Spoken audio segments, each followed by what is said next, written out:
Quelle est la définition que tu te fais de Dieu? Peu importe tes croyances. Mais pour toi, qu'est-ce qu'il fait Dieu? Pour toi, qui est-il? Pour toi, qu'est-ce qu'il est? Qu'est-ce qu'il a? Pour toi, que représente-t-il? Et qu'est-ce qu'il est capable de faire?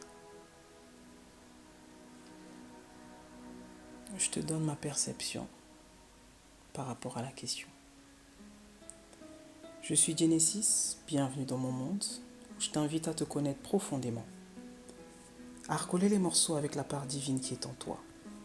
Je suis ici et maintenant pour t'aider à reprendre le contrôle de ton être infini, afin que tu vives une vie libre, riche et épanouie.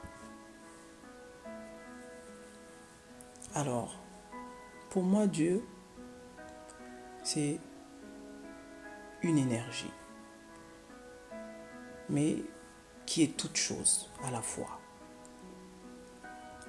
Pour moi, Dieu, c'est une énergie, c'est pas une personne, c'est pas quelque chose en soi, c'est une énergie, c'est l'infini, c'est l'éternité. Et la conscience de cette énergie en moi m'a emmené à croire que avec mes 5 sens, je suis toujours limité. Et je l'ai vu et je le vois encore tous les jours et autour de moi. Mais je deviens illimité quand je décide de me connecter à lui, à sa fréquence. Et comment je me connecte à lui? Il n'y a pas de mystère. C'est simplement en croyant qu'il est en toi. C'est simplement en reconnaissant sa présence en toi, dans ta vie. C'est comme ça que moi je fais l'expérience Dieu, l'expérience divine dans ma vie de tous les jours. Qu'est-ce que ça a changé dans ma vie? Ça a changé dans ma vie la perception que j'ai du monde, le monde qui m'entoure, la perception que j'ai des hommes, des êtres autour de moi et la perception que j'ai de moi-même. Pour moi, Dieu n'est que amour. Parce que l'amour, c'est ce qu'il est. L'amour est, l'amour ne change pas, l'amour est et sera toujours. Et l'homme est ici pour se rappeler qu'il est amour. Parce que tous les maux de l'humanité, en définitive, quand tu regardes très bien, c'est parce qu'il y a ce manque d'amour. En tout cas, il y a l'illusion de ce manque. Et donc l'être humain essaie de combler ce vide avec toutes sortes de choses qu'il s'est inventées. On va aller choisir le conjoint avec qui on veut partager sa vie dans le but qu'il nous comble, dans le but qu'il joue un rôle que mon papa n'a pas joué, que ma maman n'a pas joué. Et on va répéter les mêmes mots. Pourquoi? Parce qu'on est avec cette personne, pas pour les bonnes raisons.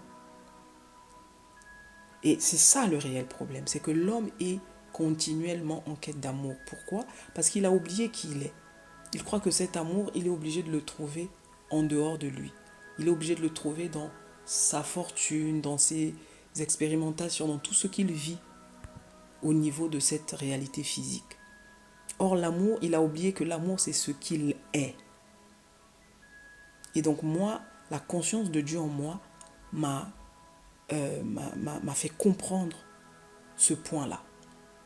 Que je suis constamment amour. Même quand j'ai l'impression que l'extérieur veut me dire le contraire, je repars toujours à ma première vérité.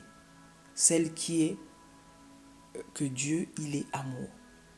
Et parce que je crois et je crois encore, je finis par l'imprimer dans mon subconscient. On en parlera dans une autre dans un autre audio du subconscient. Et donc ma vie, elle a pris un tout autre tournant.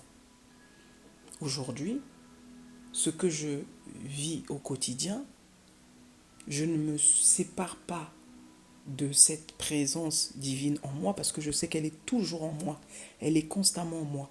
Si bien que j'ai développé même des automatismes, des espèces d'habitudes où je lui parle même, comme si je parle, comme je vous parle là. Parce que je sais que c'est ma part, c'est la part la plus profonde en moi. Donc quand j'ai des questions, j'ai des questions que je ne comprends pas, quand je suis face à un mur, quand j'ai l'impression que je n'y arrive plus, c'est là où je vais pour qu'on ait une discussion. C'est une relation finalement, Dieu. Dieu, c'est pas une personne en tant que telle. C'est une relation de tous les jours, de chaque instant. C'est être conscient qu'il existe en toi. C'est être conscient qu'il fait tout par toi et avec toi si tu lui en donnes la permission. Parce que c'est en cela qu'il t'a donné le libre arbitre. Celui de choisir ce que tu veux vivre.